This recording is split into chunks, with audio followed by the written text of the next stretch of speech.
Breaking news చూస్తున్నారు. నేపాల్లో అంత హృదయ విదారక దృశ్యాలు కనిపిస్తూ ఉన్నాయి. కానీ ఇప్పుడు జరుగుతున్న చర్చ ఏంటి? అసలు ఎందుకు పుట్టుకొచ్చింది అటువంటి ప్రళయం? ఎక్కడి నుంచి పుట్టుకొచ్చింది? ఆ 2 గంటల్లో ఏం జరిగింది? ఇదే కదా ఆ 2 గంటల్లో నేపాల్ని అంతలా కుదిపేసిన ఆ ఘటనకు సంబంధించి మాట్లాడుకుంటున్న సందర్భం. అసలు టిబెట్లో పుట్టుకొచ్చిన ఈ ప్రళయం నేపాల్కి చేరుకునేంత టైం ఎన్ని గంటల సమయం పట్టింది? ఎన్ని గంటల్లో ఇంతటి విధ్వంసం జరిగింది? ఆ సమయం ఎంత? ఎన్ని గంటల్లో ఇటువంటి విధ్వంసం జరిగింది? ఏ ప్రాంతంలో, ఎక్కడ? అంటే చైనాలో, మరి ముఖ్యంగా టిబెట్లో ఆ నది ఎటువంటి పరిస్థితి ఉండింది? అక్కడి నుంచి ఎక్కడ ఇంతటి ఉధృతంగా జరిగింది? ఎక్కడ ఈ గ్లేషియర్ పడింది? ఈ గ్లేషియర్ పడిన తర్వాత ఎక్కడ ఎటువంటి పరిణామాలు మారిపోయాయి? ఇవన్నీ కూడా మీకు కళ్ళకు కట్టినట్లు ఆ 2 గంటల్లో ఏం జరిగిందనేది నేను మీకు చూపించబోతున్నాను, ఎటువంటి ఆలస్యం లేకుండా. అండ్ భారత్ కూడా ఎందుకు భయపడే సిచ్యువేషన్ వచ్చింది? భారత్లో అలర్ట్ అయిన సిచ్యువేషన్ అంటే భయపడినట్టేనా? కాకపోతే ఇంకా ప్రళయం మనకు కూడా పొంచి ఉందా? దీని గురించి కూడా మనం మాట్లాడుకోబోతున్నాం. అండ్ ఫస్ట్లీ ఒకసారి నేను మీకు మ్యాప్ చూపించబోతున్నాను. ఆ మ్యాప్ చూపించే ప్రయత్నం చేద్దాం. ఎందుకంటే ఎటువంటి పరిస్థితులు ఉన్నాయి, ఎటువంటి సిచ్యువేషన్ ఉంది. ఇటు ఆ బౌండరీస్ గురించి మాట్లాడుకుంటాం, సరిహద్దు బార్డర్స్ గురించి మాట్లాడుకుంటూ ఉంటాం. ఇంతటి విలయం, ఇంతటి వరద ఉధృతి, బురద రాళ్ళు కలిపి ఎలా రాగలిగింది? అంతవరకు చిన్న పాయిగా ప్రవహిస్తున్న నది, లేకపోతే చిన్న ప్రవాహంగా ఉన్న నది కొన్ని నిమిషాల వ్యవధిలోని ఎలా వెళ్ళిపోయింది? ఇంతటి ఉధృతంగా ఎలా మారిపోయింది? ఆ 2 గంటల్లో ఏం జరిగింది? నిమిషానికి ఎటువంటి పరిస్థితులు మారిపోయి ఉండొచ్చు అనేది నేను చూపించే ప్రయత్నం చేస్తాను. బట్ బిఫోర్ దట్ ఒక్కసారి మీరు మ్యాప్ని చూడొచ్చు. ఇదిగోండి, ఇది నేపాల్. ఇక్కడ భౌగోళికంగా మీరు నేపాల్ని గమనిస్తే కనుక నేను ఒక సైడ్ ఫ్రేమ్ నుంచి మీకు ఎక్స్ప్లెయిన్ చేసే ప్రయత్నం చేస్తాను. ఎస్, మీరు చూస్తే నేపాల్, ఇదంతా కూడా నేపాల్. ఇక్కడ మనకి ఉత్తరాఖండ్ సరిహద్దు ఉంది, ఉత్తరప్రదేశ్ ఉంది, బీహార్ ఉంది, సిక్కిం ఉంది. ఇక్కడ మనకు వినిపిస్తున్న ప్రధానమైన పేరేంటి? రెండు పేర్లు మనకు అలర్ట్లో కనిపిస్తున్నాయి. ఒకటి ఉత్తరప్రదేశ్, 2 బీహార్. ఎందుకు ఈ 2 అలర్ట్లో ఉన్నాయనేది కూడా మనం మాట్లాడుకోబోతున్నాం. ఇక్కడ మీరు గమనిస్తే కనుక నేపాల్కి ఇంతటి విపత్తు రావడానికి కారణం మీరు చూడొచ్చు. ఇదంతా హిమాలయ పర్వత శ్రేణి కదా మాట్లాడుకుంటూ ఉంటాం. అండ్ ఇక్కడ మీరు చూస్తే ఇదంతా స్లోపే. మీరు చూడ ఇక్కడ మరి స్టీప్ డిక్రీజ్ ఉంటుంది. ఇదిగోండి ఈ ప్రాంతాల్లో ఇక్కడ ఇంకా ఎగువ దిగువలు ఉంటూ ఉంటాయి. ఇక్కడ స్టీప్ డిక్రీజ్ ఉంటుంది. అండ్ ఇక్కడ నుంచి బోర్డర్ స్టేట్స్గా ఉన్న ఇక్కడికి మనకి ఆ కనెక్టివిటీ ఉంటూ ఉంటుంది. సాధారణంగా బోర్డర్స్ ఎప్పుడు ఎలా డిజైన్ అవుతూ ఉంటాయి? అక్కడ ఉన్న నదులకు సంబంధించి ఒక చీలికిస్తూ ఉంటాయి. అంటే ఇది మా డివిజన్ పార్ట్ అని చెప్తూ ఉంటాయి. సో ఇటువంటి సందర్భమే నేపాల్కి సంబంధించి కూడా. కానీ నేపాల్లో ఈ గ్లేషియర్ అటాక్ జరిగిందా? కాదు. ఇక్కడ చైనాలో టిబెట్ ప్రాంతంలో జరిగింది. ఇక్కడ అటాక్ జరిగిన తర్వాత ఆ పరిస్థితి నేపాల్లోకి వచ్చింది. నేపాల్లో ఎప్పుడు, ఎక్కడ, ఏ విధంగా మారిపోయింది? ఇక్కడ కూడా బోర్డర్లో చైనా నేపాల్కి ఉన్న బోర్డర్, టిబెట్ నేపాల్కి ఉన్న బోర్డర్లో జరిగిన విధ్వంసం ఇది. ఈ ప్రాంతంలో అక్కడి నుంచి ఇదిగోండి ఇలా అంటే ఇక్కడి నుంచి ఇలా మనకి వచ్చింది. ఉత్తరప్రదేశ్, బీహార్లో అలర్ట్ ఉంది. సో ఇక్కడ ఆలస్యం చేయకుండా ఈ 2 గంటల్లో ఇక్కడికైతే జరిగిన పరిణామం, ఇక్కడేం జరిగిందనేది ఒక్కసారి నేను మీకు మ్యాప్లో చూపించబోతూ ఉన్నాను. Moving on to the next map. ఒకసారి నెక్స్ట్ మ్యాప్కి వెళ్ళే ప్రయత్నం చేద్దాం. నెక్స్ట్ మ్యాప్కి వెళ్ళి చూపించే ప్రయత్నం. Here it is. మీరు చూస్తే కనుక ఇదంతా చైనా అండి. ఇదంతా చైనా, అంటే టిబెట్ మాట్లాడుకుంటూ ఉంటాం. ఇదంతా చైనాకి సంబంధించి. అండ్ ఆ తర్వాత ఇది నేపాల్.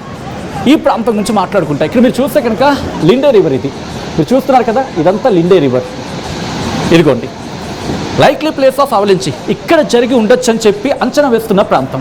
ఇక్కడ మీరు గమనిస్తే ఇంకొకటి, ఇది విరిగిపడిన తర్వాత ఇది చైనాలో లిండే రివర్గా పిలుస్తూ ఉంటారు దీన్ని. ఇదిగోండి ఇక్కడ నార్మల్గా ప్రవహించినది ఎప్పుడైతే ఈ గ్లేషియర్ అంటే ఈ మంచు ఫలకం బద్దలేసిపోయి పడిందో ఇక్కడ లిండే రివర్లో పడిన తర్వాత ఇక్కడ కూడా ఎలాగ చెప్తూ ఉంటారు, ఇది దాదాపు మీకు ఇది ఒక కైండ్ ఆఫ్ యాంగిల్ చేంజ్లో మాత్రం చూపించే ప్రయత్నం ఇంకొక పిక్చర్లో క్లారిటీగా చెప్తాం. బట్ బిఫోర్ దట్ ఇది 2000 అడుగుల వెడల్పు ఉంటుంది. 17,000 అడుగుల ఎత్తు నుంచి కింద పడింది. ఇక్కడ మీరు చూడొచ్చు, చిన్నగా కనిపిస్తుంది. ఎందుకంటే హిమాలయ పర్వతాల్లో అక్కడ హిమాలయాలు కరుగుతూ పాయలుగా నదిలో కలుస్తూ ఉంటాయి కదా. సో అటువంటి సందర్భంలో ఒక బ్లాకేడ్ వచ్చింది. ఈ బ్లాకేడ్ అనేది ఇక్కడ ఏర్పడింది.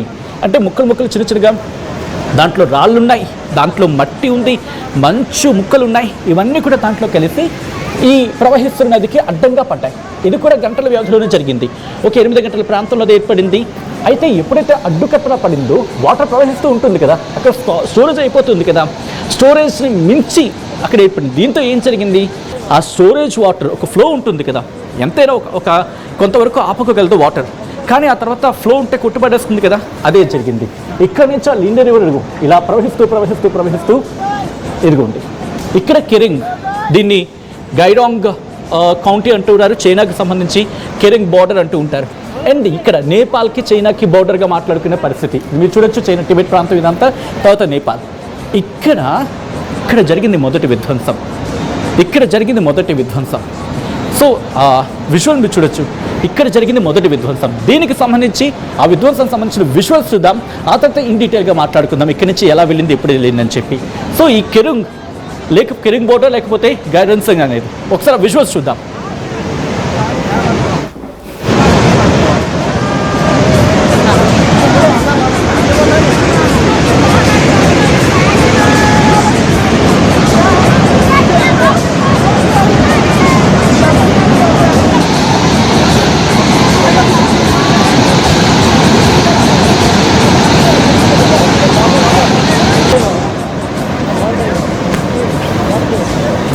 సో చూస్తున్నారు కదా, ఇది కరెక్ట్గా ఇదిగోండి, ఇదే బార్డర్, కెరింగ్ బార్డర్ లేకపోతే గైడెన్స్ అండ్ కౌంటీ అంటూ ఉంటారు.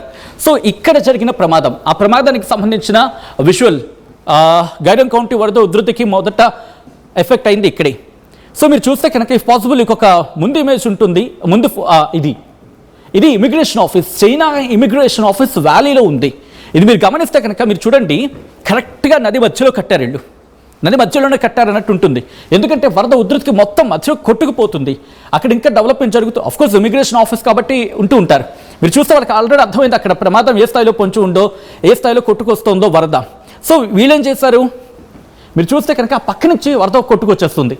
ఆ విజువల్ చూస్తుండండి, వీళ్ళు పరుగులు పెడుతూ అదిగో కొట్టుకొచ్చి మొత్తం టప్మని లేపేస్తుంది. ఇది ఎక్కడ జరిగింది, ఎగ్జాక్ట్గా కెరింగ్ బార్డర్, గైరింగ్ సంగ్ దగ్గర జరిగింది. సో ఇక్కడి నుంచి ఇది దాదాపుగా 8:30 ప్రాంతంలో ప్రారంభమైంది. ఆ తర్వాత ఇక్కడ కిందకి చేరుకుంది. ఇక్కడి నుంచి మీరు గమనిస్తే నేపాల్లోకి అడుగుపెట్టింది, తిమ్రే దగ్గరకు వచ్చింది. ఇదిగోండి మీరు చూస్తున్నారు కదా ఇక్కడ, ఇఫ్ పాసిబుల్ ఒకసారి ఎస్ థ్యాంక్ యూ. తిమ్రే ఇది నేపాల్ ప్రాంతం. ఇక్కడ వరకు లిండేగా ప్రవహిస్తుంది. ఇక్కడ నుంచి భోటేకోషి నది అవుతుంది. అంటే ఇక్కడ చిన్న చిన్న ఉపనదులు ఉన్నాయి, ఉపనదులు యాడ్ అవుతూ ఉంటాయి. ఈ లిండే కాస్త భోటేకోషి రివర్గా ప్రవహిస్తుంది ఇటు నేపాల్లో. ఇక్కడ తిమ్రే దగ్గర నేపాల్లోని మొదటి ప్రాంతం. ఇక్కడ జనసమూహం అంటూ ఉంటుంది, ఇక్కడ జనసాంద్రత ఉంటూ ఉంటుంది. నేపాల్లోని ఫస్ట్ ప్రాంతం ఇక్కడే తీవ్రంగా దెబ్బతింది నేపాల్. ఇక్కడ ఏ స్థాయిలో దెబ్బతింది అనేది ఒకసారి విజువల్స్ నేను మీకు చూపించే ప్రయత్నం చేస్తాను. ఒకసారి విజువల్స్ చూద్దాం, నేపాల్లోని తిమ్రే ప్రాంతంలో ఏ స్థాయిలో విధ్వంసం జరిగిందనేది.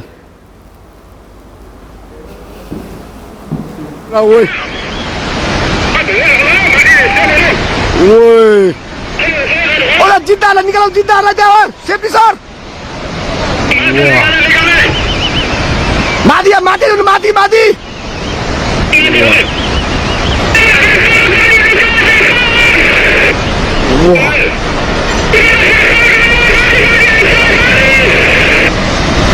Woi, mati. Woi.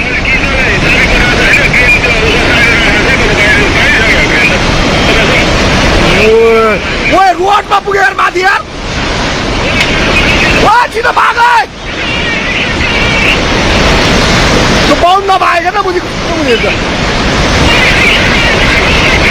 ओए मिशीने लगा दिया.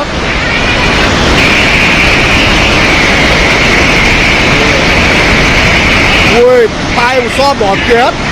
ओए जो माटी को बाटो वो पुगियो. ओए wah, miशीने में है.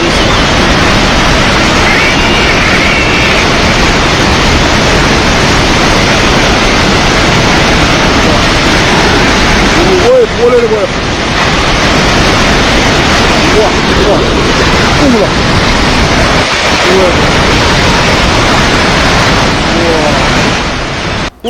సో చూసారు కదా తిమ్రే దగ్గర ఎటువంటి విధ్వంసం సృష్టించిందనేది. మీరు విజువల్లో చూస్తే తిమ్రే ప్రాంతంలో ఆ విజువల్స్ ని ఇఫ్ పాసిబుల్ ఇది ఒక 50-50 బాక్స్ లో మనం చూపించగలిగితే ఇఫ్ పాసిబుల్ ప్రిపేర్ చేయండి. అది తిమ్రే ప్రాంతానికి సంబంధించి exactly. Thank you so much for that.